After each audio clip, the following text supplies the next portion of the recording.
观之道为使者，大家好，我是你们的挚友小关，很高兴又和大家见面了。天气热，出汗多，身体缺水，是时候建议大家多喝水了。水常常被夸赞为免费的长寿药，想减肥排毒，有人劝你要多喝水；感冒咳嗽，朋友会劝你多喝水。但是前提是这个水你得喝对，因为有种水喝多了反而会致癌。别不信，它不仅藏得深，而且还被当成是养生小妙招，很多人天天都喝。可不幸的是，它不但不益于健康，反而损害健康，喝多了真的会致癌。不过这种坏水不是大家说的隔夜水、千滚水会致癌的水，而是大家推崇的热水，即65摄氏度以上的水。隔夜水到底能不能喝？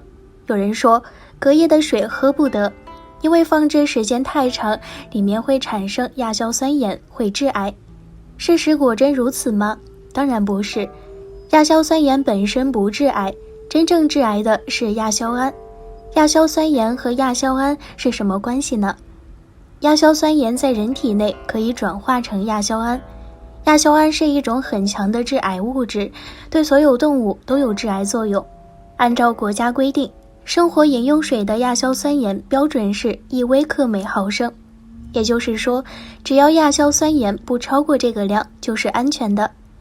而实验证明，隔夜甚至隔好几夜的水和茶水，亚硝酸盐和量离超标都还差得远，根本谈不上致癌。隔夜不是问题，问题是如何保存。如果早上烧的水晚上能喝，那晚上烧的水第二天早上为什么不能喝呢？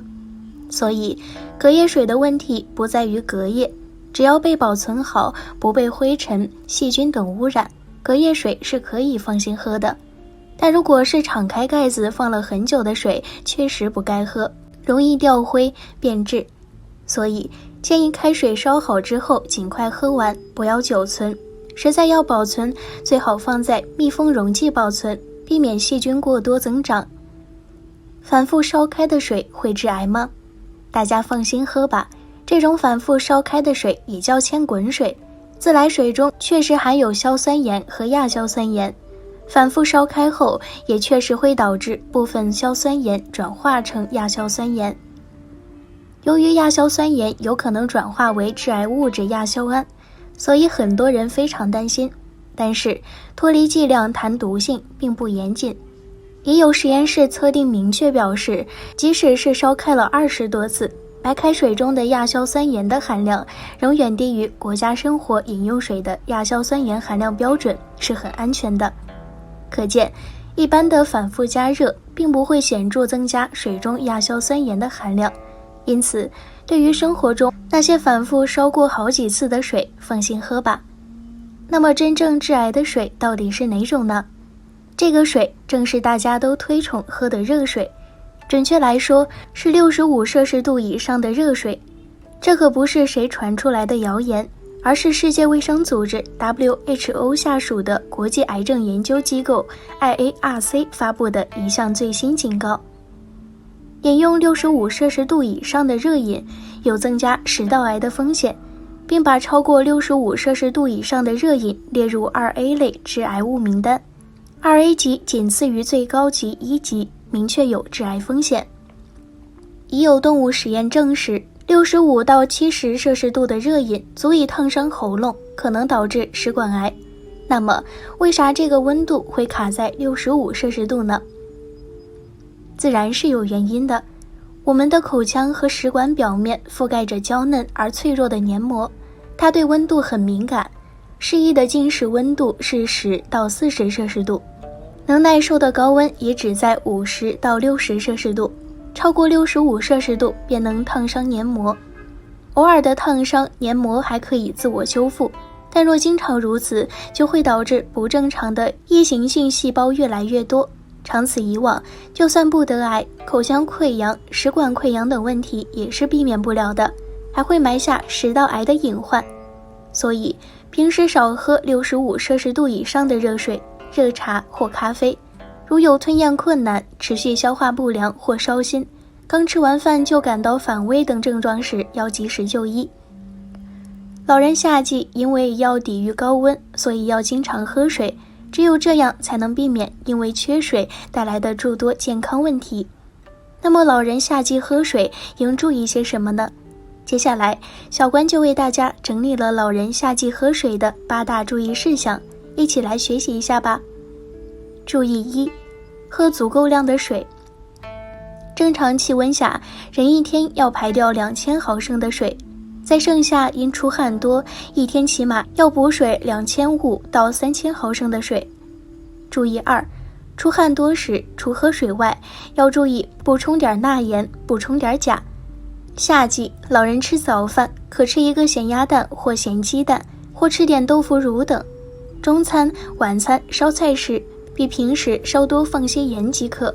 也可以选择吃一些含钾多的蔬菜，如芹菜、菠菜、毛豆、冬瓜、香蕉等。注意3，以喝水为主，多喝一点汤、粥和瓜果为辅。既补充水了，也可抵御暑热，增加营养，如绿豆汤、绿豆南瓜、百合汤、冬瓜海带汤、绿豆粥、薏米粥、苦瓜粥等。又如吃250克的黄瓜，就等于喝了220毫升高质量的水，黄瓜的含水量达 97%。 注意4，喝什么水最解渴。现在各种饮料很多，包括各种甜饮料和甜果汁，老人平时少喝点可以，但若认为甜饮料、甜果汁也是水，可以补水解渴，那就错了。甜饮料、甜果汁不解渴，反而还会夺走人体的水分，这一点希望老人们切记。注意5，避免喝冰水。夏季气温高，人的体温也高，喝下大量冷饮容易引起消化系统疾病，最好不要喝5摄氏度以下的饮品，喝10摄氏度左右的淡盐水比较科学，这样既可以降温解渴，又不伤及肠胃，还能及时补充人体需要的盐分。注意6，青光眼老人夏天少喝水。青光眼老人尤其要注意控制饮水量，老人每次饮水量不宜超过500毫升，因为饮水过多，血液会被稀释，血浆渗透压降低，可使房水增加，眼压升高。另外，牛奶、果汁等流质饮食也应该尽量少吃，忌烟、忌酒、忌浓茶、咖啡和少吃辛辣等刺激性食物，因为这些都可使血管、神经调节中枢发生紊乱，导致血管收缩功能失调，使眼压升高，加重病情。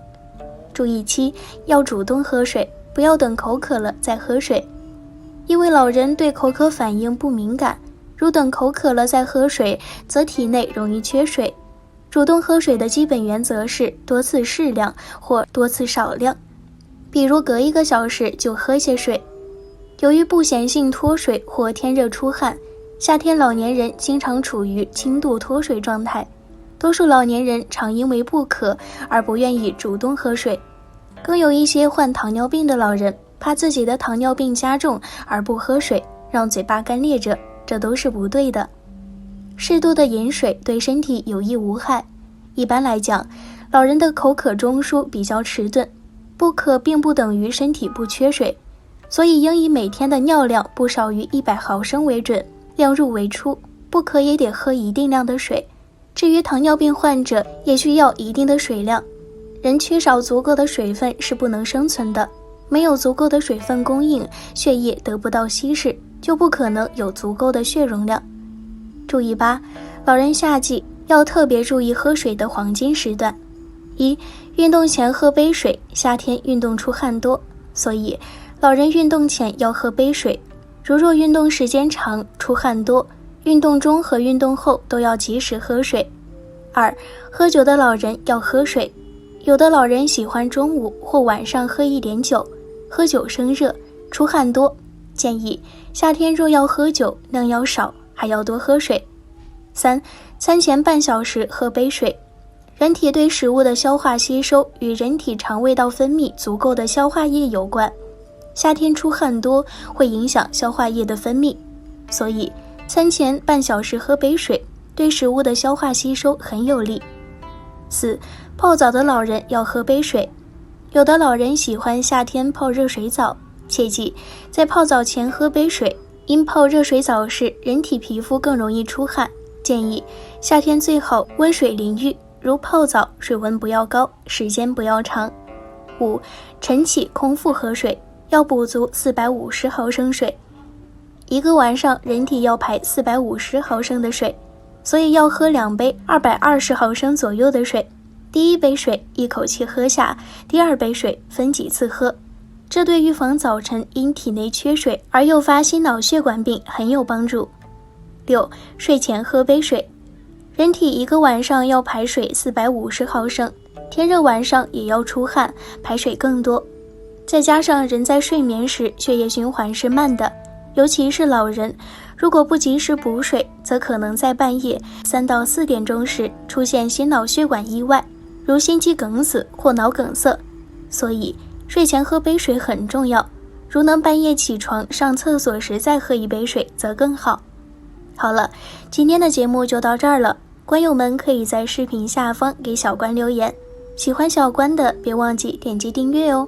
那我们下期节目再见。